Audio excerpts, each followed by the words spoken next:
L'altruisme est une vertu fondamentale dans l'islam, qui encourage les croyants à mettre les besoins des autres avant les leurs. Le prophète Muhammad, paix sur lui, a enseigné à ses disciples l'importance de l'entraide, de la charité et du soutien mutuel. Ce guide offre une exploration approfondie des principes altruistes en islam, mettant en lumière des exemples tirés de la vie du prophète et des enseignements du Coran. Le Coran, le livre saint de l'islam, contient de nombreux versets qui encouragent les musulmans à pratiquer la générosité et la compassion.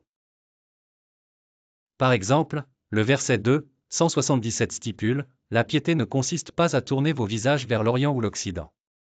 Mais la piété consiste à croire en Allah, au jour du jugement dernier, aux anges, aux livres et aux prophètes.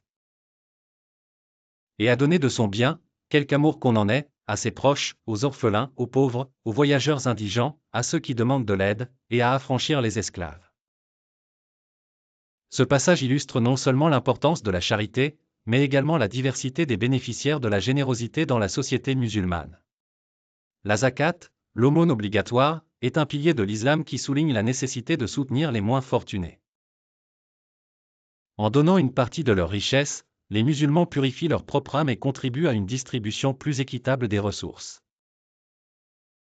En outre, l'islam enseigne le concept de sadaqa, ou charité volontaire, qui va au-delà des obligations financières et inclut des actes de gentillesse et de soutien social. Le prophète Muhammad, PSL, a déclaré « Sourire à ton frère est une charité ». Ce hadith met en lumière l'importance des gestes simples dans la promotion de l'harmonie et de la fraternité. Les récits historiques démontrent que les premiers musulmans ont souvent sacrifié leur propre confort pour aider les autres. Un exemple notable est celui de la migration des musulmans de la Mecque à Médine, où les habitants de Médine, les Ansars, ont accueilli les muhajirins avec une hospitalité exemplaire.